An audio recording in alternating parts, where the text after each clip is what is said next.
School funding in this country is in crisis. Until 3 years ago, I was a maths teacher, but since 2013, I've been watching my school's funding go down. I was also a union rep, and so I had to attend redundancy meetings for teachers and teaching assistants whose schools could no longer afford to employ them. So I started asking around, and being a maths teacher, I began investigating the numbers. I realised that the government's promise to protect school funding just wasn't true. The reality for almost all schools was less money. I realised that schools have been steadily losing money for years. That's meant bigger classes, less individual support for children, and less money for arts, sport and music. I have 2 children myself. I worry every day about the impact on their education. And that's why now I'm putting all my energy into protecting school funding.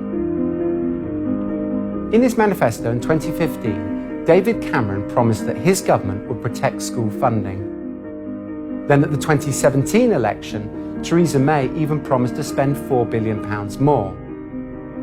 And now, Boris Johnson has promised to level up school funding further, all of which sounds like schools must be doing really well, but I'm afraid these promises are deliberately misleading. Which is why I worked out the numbers for every school in the country so that parents could see what this would mean for their children. Give me a couple of minutes and I'll explain how it all breaks down. First, I'll talk through how school funding works. Next, we'll look at how much schools have lost and the impact of the cuts. Third, what the government needs to do to solve the funding crisis. And finally, how we work together to win that change. In order to understand why school funding is in crisis, it's important to understand how school funding works. It isn't entirely straightforward, but we'll go through it step by step. Clearly, the most important thing is how much money is in the pot, and secondly, how that money gets distributed. The national schools budget is set by the government. They decide how much schools in each local area will get. Then, in each area, the local schools forum, made up of heads and governors, divvies up the money amongst all the schools. That includes academies and free schools. There are separate funds for children with special educational needs, sixth formers, children in early years, and the pupil premium. These are all dealt with separately to what's called the schools block. But of course, the size of these budgets has an impact on all children. Schools have a duty to meet the needs of every child, and rightly so. This Prime Minister, as well as his predecessors Theresa May and David Cameron, claims to be spending more money on education than ever before. On the face of it, that might seem right, but when you take into account rising school costs, think about it, pencils, textbooks, sports equipment, none of these things cost the same as they did in 2015. Things start to look very different indeed. Then, when you take into account how many pupils the budget has to cover, the numbers get worse still. Most schools have been dealing with cuts for the last 4 years. Since 2015, the average amount spent on a pupil has fallen from £5,000 a year to just under £4,700. The government needs to put in an extra £2.4 billion to put that right, but they haven't. They've just put in £60 per pupil. It's good that the government has finally recognised that they can't keep on cutting, but actually they need to do much more than that. According to the latest figures from the government, that translates into 83% of schools in England still losing out next year compared with 2015. Thanks to the incredible campaign led by parents, staff and unions over the last few years, we've forced successive governments to take notice. Both Theresa May and Boris Johnson have been forced to announce funding increases for schools as a direct result of our campaign. That's great in principle, but I'm afraid the truth is it simply isn't enough to make up for the cuts. Since 2015, every Prime Minister has claimed to be putting more money into schools than ever before. These claims just don't stack up when you take into account the whole school budget, rising costs and pupil numbers. Even accounting for the additional funding announced by the government in the summer of 2019, schools in England will be £2 billion poorer than in 2015. Now schools are at breaking point. Based on the government's own figures, England's primary school children are taught in the largest classes since the year 2000. That makes them the biggest in the developed world. The picture in secondary schools is even worse. The number of children taught in classes over 30 is at its highest since 1981, and class sizes are rising at their fastest ever rate. Inevitably, more children per teacher means less individual attention and support for each child. There are more pupils in 2015, but 3,500 fewer teachers. Funding cuts are reducing curriculums. Subjects like music, languages, art and design are being removed as a result of the pressure. And in the worst-hit schools, even the most basic provision is on the line. There are now dozens of schools that are only open for 4.5 days a week. Incredibly, when asked, Boris Johnson wouldn't even commit his government to ensuring that every child could go to school for a full week. Many of these figures are startling, but when you go and talk to head teachers, parents, and governors, it starts to hit home exactly what's at stake. I'm speaking out about school cuts and about school funding because I care about my own school, but also because I genuinely don't think that most members of Parliament or most members of the public actually know the truth. When school ministers say they've preserved the education budget, people think that schools remain well funded. If they ask head teachers, they'll find out that in every school in the country, the amounts of money we're receiving are going down. And in some schools, they're going down very rapidly. Since I've been at St Joseph's, the money coming into St Joseph's has been pretty flat, which means it hasn't increased massively, and although costs have increased dramatically. So the net result of that is we haven't got the money we used to have. We're going to end up at a point where all I can afford is a class teacher in front of a class with no support staff at all. I realised that in my area, a lot of the schools were just losing out. They were having a lot of the same problems as my school was having, and the schools in my area are just not adequately funded. And so we need to ensure that they are. A lot of parents have been kept in the dark about school cuts and the kind of effects that their school has been having. So it's really important that we go out and leaflet and that we make parents aware of the problems that their schools are facing and the realities that are happening inside, because our students deserve more. My fear is that with fewer people on staff, our priorities will start to focus on core subjects and not developing the whole child. And I think particularly in primary education, it's vital to remind yourselves that we're not in the business of manufacturing identical boxes. These are children, these are people, and it's their future that we can influence. The big difference that most of the students will notice is in the size of their classes. The second is that with our sixth form students, we've actually had to reduce the number of lessons they get.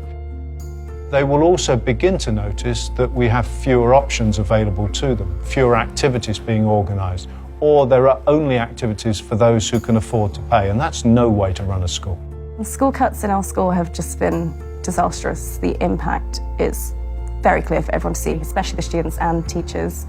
We've lost members of staff that have been beloved by the children who have had specialist intervention groups, getting that extra support, really bringing their levels up. Those roles have just been erased, and now these children are fading into the background in classrooms because they need that extra support. Having to dip into my own pocket to buy resources. Glue has become a luxury in a state school. Glue. We need a brand new library. At the moment we don't have one because it's in such disrepair that it needs to be knocked down, and we don't have the funding to build one right now.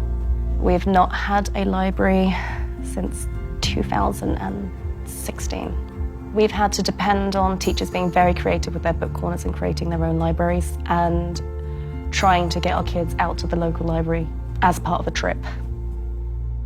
we're now starting to see things creaking and the seams starting to gradually pull apart. There just aren't enough hours in the day, even if people are willing to do it. They can't spread themselves any more thinly than the hours in the day and the teaching year would allow. The school funding cuts are really challenging at the moment as government has changed the funding regime. Ultimately, there will be a reduced number of places available for children here. I wouldn't be sitting here if we felt that we were getting our fair share.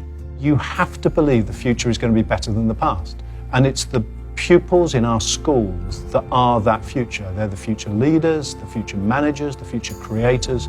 The people are going to bring about change. So that's why it matters.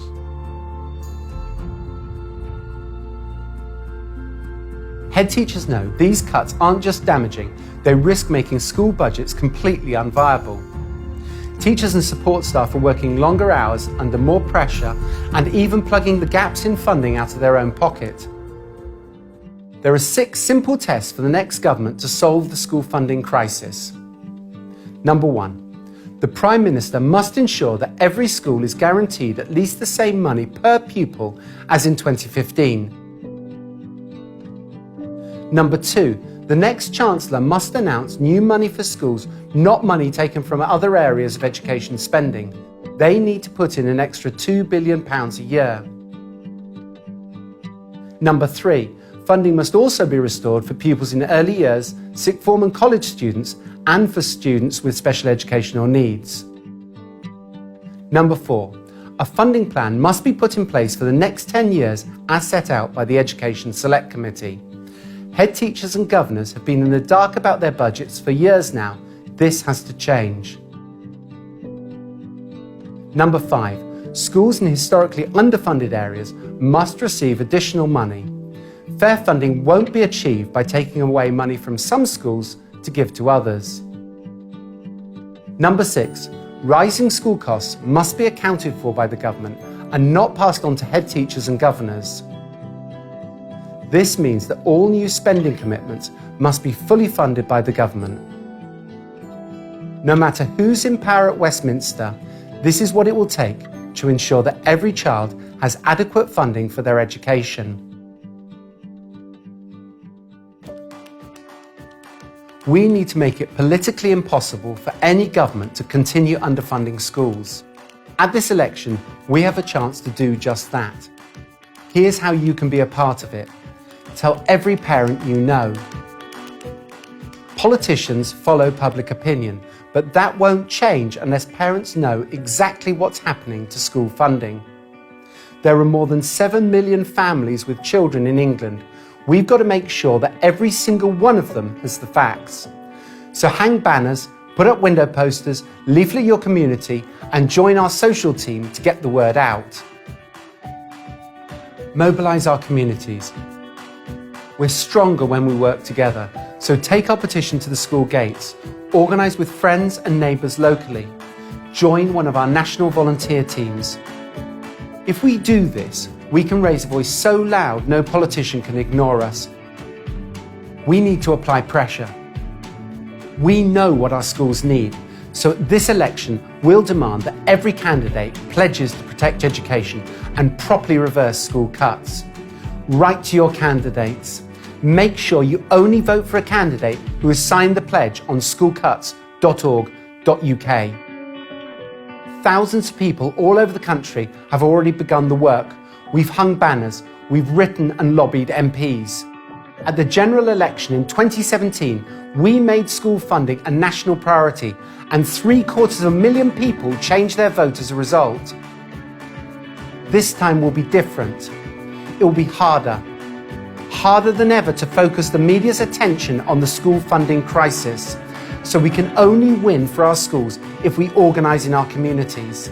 If you've hung a banner at your school gate, next time hang another outside your local church, temple, mosque or synagogue.